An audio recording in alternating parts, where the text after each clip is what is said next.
జమ్మికుంట వినాయక గార్డెన్లో ఏర్పాటు చేసిన పత్రికా సమావేశానికి ఏర్పాటు చేసిన ఈ కార్యక్రమాన్ని ఇచ్చేసిన సోదరులు, ఎలక్ట్రానిక్ మీడియా, ప్రింట్ మీడియా సోదరులందరికీ, అలాగే కరీంనగర్ జిల్లా నుండి కాంగ్రెస్ పార్టీ సీనియర్ నాయకులు, బీసీ నాయకులు కరీంనగర్ రావడం జరిగింది.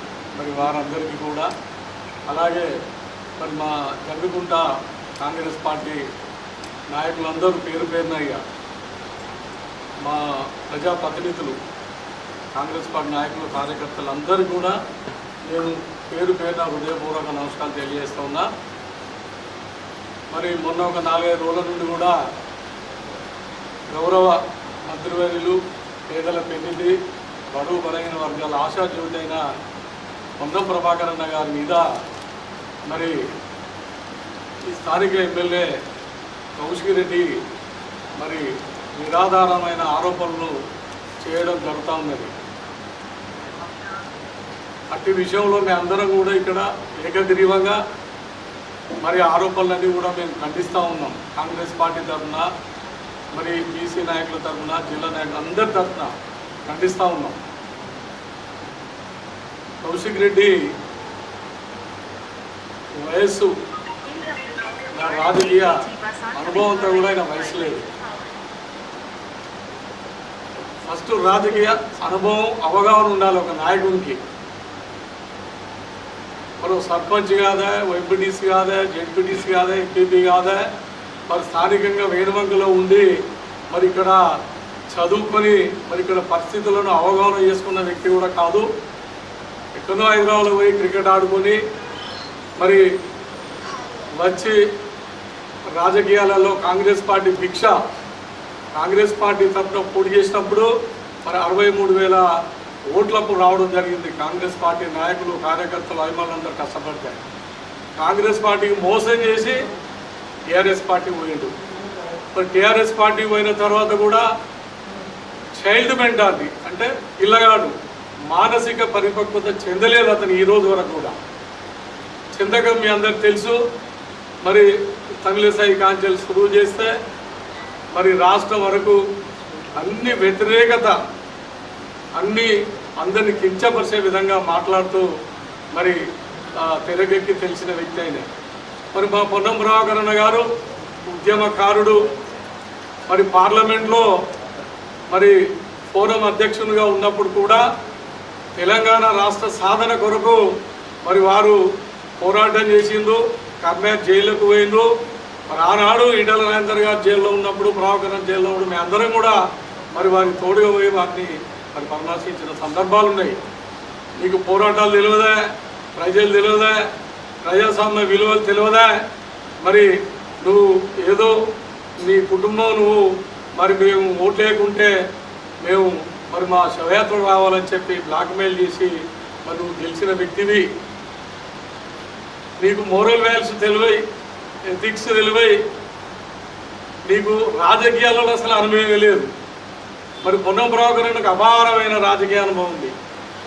ఎన్ఎస్యుఐ కాంచెలు సురువు చేస్తే, పార్లమెంట్ కాంచెలు చేస్తే, మార్కెట్ చైర్మన్ కాంచెలు సురువు చేస్తే ఈ రోజున ఎమ్మెల్యే గారు అయిన, మంత్రి గారు అయిన పోరాటం చేసే వ్యక్తి, ఒక బీసీ నాయకుడు. మరి నీ గడిల బుద్ధి ఇంకా ఓడించుకుంటలేవు బిడ్డ. మరి బీసీ నాయకులను మరి ఎట్లా గౌరవించుకోవాలి, వాళ్ళ హిస్టరీ అంతా తెలుసుకొని మాట్లాడాలి. ఆ బూడిద, ఇక బూడిద అంటే మా నాయకులందరూ కూడా ఇటు గతంలో చెప్పడం జరిగింది. అదొక స్క్రాప్ లెక్క బూడిదని ఏదో వాళ్ళు తొలగించాలి, తీసేయాలనే పద్ధతిలో, ఆ కేంద్ర ప్రభుత్వం పద్ధతులలో, సిస్టంలో, ఆ టెండర్ విధానంలో అది ఏదో విధంగా నడుస్తూ ఉన్న సందర్భంలో మరి నువ్వు అనవసరంగా మా నాయకునికి మన ఆరోపణలు కట్టబెడతా ఉన్నావు. మరి నువ్వేమైనా సక్కన పూసావా అంటే నువ్వు సక్కన పూసావు కాదు.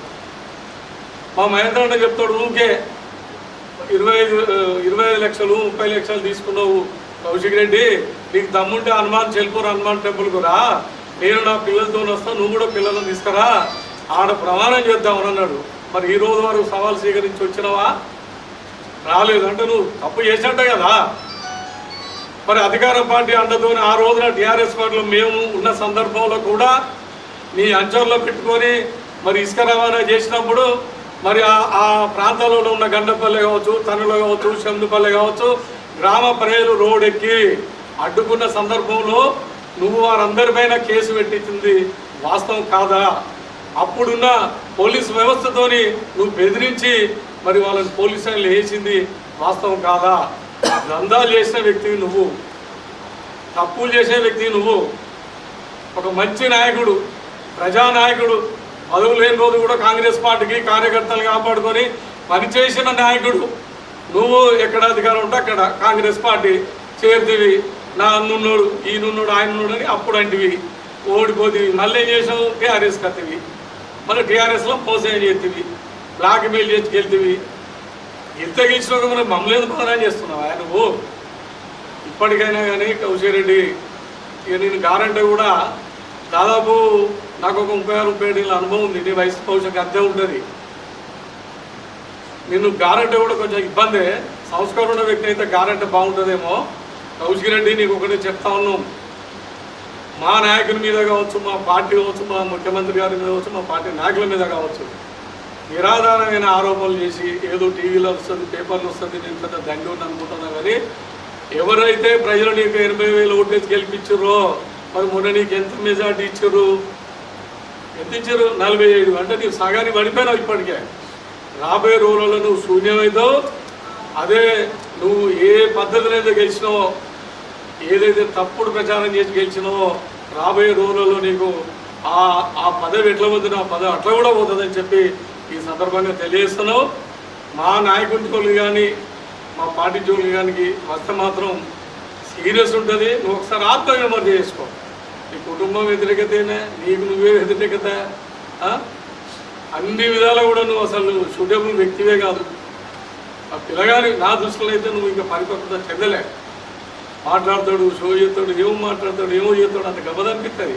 ఇలా సర్పంచ్ చూసి నేర్చుకో, లేకపోతే ఎంపీటీసీలో చూసి నేర్చుకో, లేకపోతే జెడ్పీటీసీలను ఎంపీలను చూసి నేర్చుకో, సింగిల్ ప్రజలను చూసుకో. రాజకీయం ఎట్లుంటుంది, ప్రజలతో ఎట్లుండాలి, ప్రజలతో మమేకం ఎట్లుండాలి, ప్రజలు మనల్ని ఎట్లా పొందాలి, అన్నీ నేర్చుకొని అనుభవం ఏది లేదు. ఏదో పట్టదు. మళ్ళీ ఇంకోటి, నీకు ఎమ్మెల్సీ ఉన్నప్పుడు, అధికారం ఉన్నప్పుడు సెల్యూట్లు, గిల్లుట్లు, వెనక బండి, ముందడ బండి, పోలీసు వాళ్ళు కుయ్యి అని తిరిగే వ్యవస్థ ఉండే. ఇప్పుడు ఆ కుయ్యూ లేవు. అయితే నేను ఒక సలహా ఇస్తున్నా, ఈ అంబులెన్స్లు దొరుకుతాయి, హాస్పిటల్లో పెడతారు బుగ్గలు పెట్టి, ఆ ముందటోడు ఇంకోటి పెట్టుకొని ఆన్ చేసుకొని పో. నీకు అట్లానే జర ఈ తృప్తి ఎంతో కావచ్చు. అవి కూడా సైరన్లే వస్తాయి, అవి కూడా సైరన్లే, ఇవి కూడా సైరన్లే. ఆ సైరన్లు పెట్టుకొని మంచిగా పో, కొంచెం నువ్వు సాటిస్ఫై అయిపోవచ్చు. కాబట్టి బిడ్డ ఒకటే, ఒళ్ళు జాగ్రత్త పెట్టుకో, మాటల దగ్గర పెట్టుకో. నువ్వు కావచ్చు, నీ అంచలు కూడా కావచ్చు, అందరూ కూడా ఒక ప్రజాస్వామ్య పద్ధతిలో రాజకీయంగా గౌరవంగా మాట్లాడు. తప్పుంటే ఆధారంతో నిరూపించు. నిరాధారోపలు పెట్టి, ఇది పెట్టి, అది పెట్టి, ఏదో అంట కలవదు. నువ్వు అన్ని మానుకోవాలి. రాబోయే రోజులలో తప్పకుండా ప్రజల చేత శిక్షింపబడతావు. ఒకటి, మా జోలికైతే మాతో కూడా నీవు శిక్ష పడుతుంది. నీకు కూడా మా కార్యకర్తలు, మా నాయకులు, మా ఇమ్మలందరితో కూడా మా అన్న జోలికి రావద్దు, మా పార్టీ జోలికి రావద్దు. ఇదే నీకు మా అందరం నాయకులం అందరం కూడా ఏకగ్రీవంగా కూడా నేను ఖండిస్తూ నిన్ను హెచ్చరిస్తున్నాం. జై కాంగ్రెస్, జై తెలంగాణ, జై పొన్నవన్న.